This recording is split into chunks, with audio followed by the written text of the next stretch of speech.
Well, the third step, which is not the third and the second that I made a mistake, but it's okay. Allô, bonjour, tu vas bien? Examen?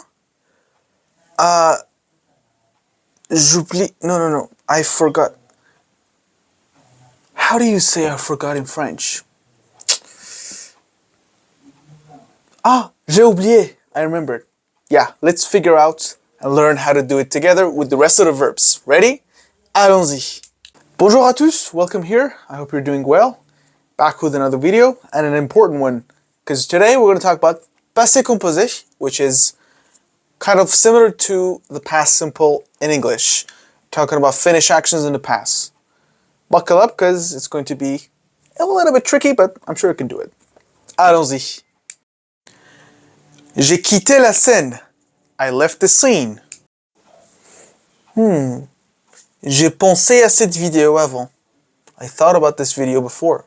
J'ai pensé. Interesting, something's happening here. Do you see the pattern? Est-ce que tu as vu ce qui se passe? Did you see what's going on? Est-ce que tu as vu? Wait a minute. There's this verb avoir showing itself in each of these conjugations, right?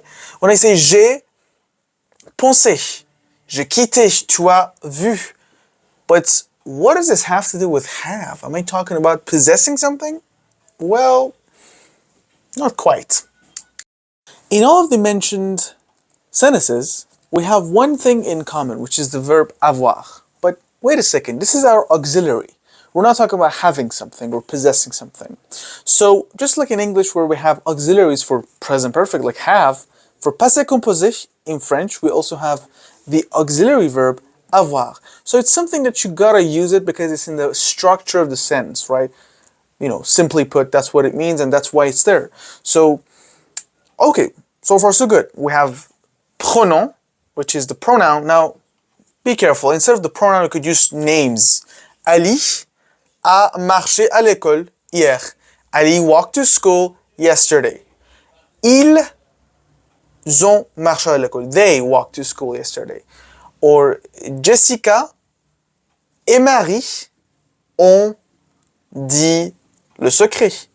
Jessica and Mary told the secret. So it doesn't matter what you put, but you should have the pronoun or the subject of the sentence, whether it be a pronoun or a name. So that's step one.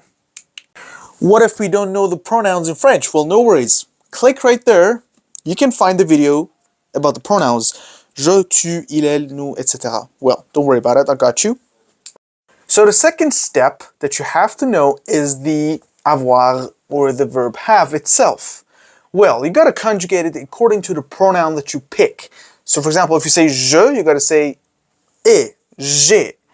If your pronoun is tu, you got to say tu as, etc. Now, we've already covered the conjugation of the verb avoir. All you got to do is click right here if you don't know how to conjugate it, but no worries. So this is the second step. I'll wait for you until you finish watching that video and then come back here. Let's go. And the third step, which is really important, is using the past participle of the verb. Now, don't panic, it's easy. It mostly has a rule and a pattern to follow. So, what is the past participle? Past participle of the verb is a part of the verb that is used in certain tenses, in this case, passé composé. Now, you'll need it in other tenses as well, but right now that's what we need to put right after avoir, which is conjugated. So, for example, if you want to say tu as, what comes after is the past participle of the verb, not the verb itself. Don't be confusing that with the rest of the forms of the verbs.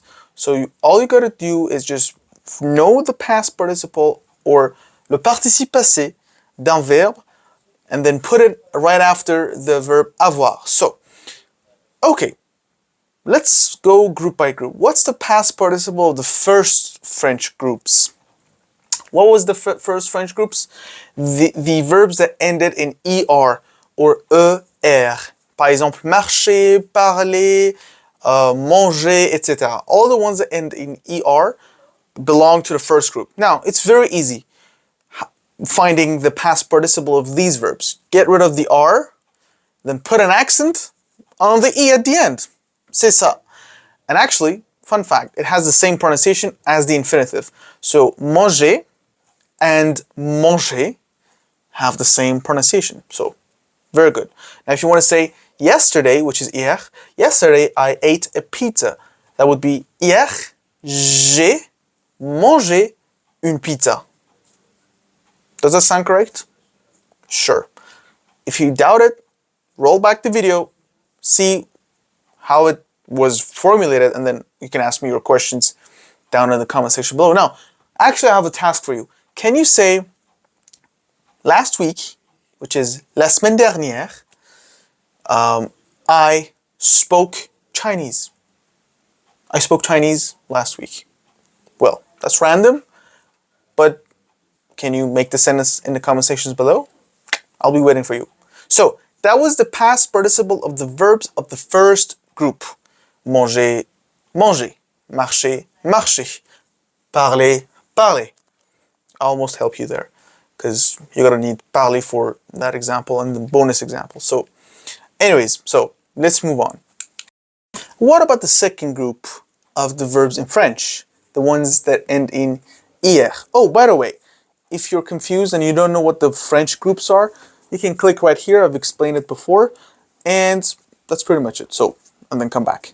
So the second groups in the French language is the ones that end in ir, or in French, hier. So things like finir, blanchir, guérir, etc. So all the things that end in ir belong to the second group. This one's fairly easy. Just get rid of the r. That's it. There you go. You have the past participle of the verb. Now if you want to say, I healed pretty quickly, you could say, j'ai guéri très vite. Je guéris très vite. Bah ouais. Je suis fort. Bien sûr. Or if you want to say, he finished his exam in 10 minutes. Il a fini son examen dans 10 minutes. Il a fini son examen dans 10 minutes. Bravo, c'est surprenant. Pour lui, ouais, c'est très surprenant. Il est stupide. Hein? So that's about the second group. Oh. And what about the third group? Well, for that one, you gotta do something. You gotta wait for another video because there's no rules for that, and then you have to memorize all the past participles of the verbs in the third group. Why? Because the verbs in the third group are already exceptions. So no wonder why their past participle is also an exception. They never follow the rule anyway, so why would you expect their past participle to follow any pattern or rules? So I'll list the most important third group verbs, and then we'll practice the passé composé and the past participles of those verbs in another short video. And that's pretty much it. We'll also have a lot more to talk about passé composé, but I'll leave it to another video. If you have any questions, don't forget to ask them in the comment sections below. And until next time, I will talk to you soon. Au revoir. Bah oui, j'ai oublié, donc voilà. Qu'est-ce que tu as fait?